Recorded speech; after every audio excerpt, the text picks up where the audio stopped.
अस्सलाम वालेकुम नाज़रीन, ए टू ज़ी न्यूज़ में खुशामदीद और मैं हूं ईमान फातिमा। नजर डालते हैं आज के इलाकाई और इंटरनेशनल खबरों पर।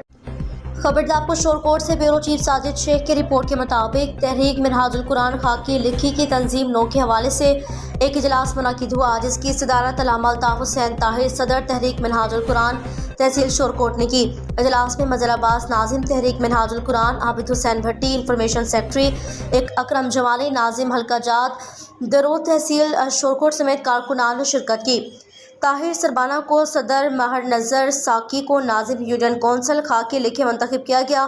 चौधरी मोहम्मद अशरफ कादरी नाजिम तहरीक मिनहाजुल कुरान ज़िला जंग ने कहा कि बहुत जल्द तहसील शोरकोट समेत ज़िला जंग की तंजीम मुकम्मल कर ली जाएगी और तमाम यूनियन कौंसिल्स में मराकज़ इल्म कायम किए जाएंगे ताकि दीन इस्लाम की रोशनी हर घर तक पहुँचे। उन्होंने मज़ीद कहा, डॉक्टर ताहिरुल कादरी की फ़िक्र को हर अफराद तक पहुँचाने के लिए कारकुनान अपनी तमाम तर तवानाई अब रोवे कार लाएँ ताकि जल्द अज जल्द मुस्तवी मिशन का सवेरा तुलू हो सके।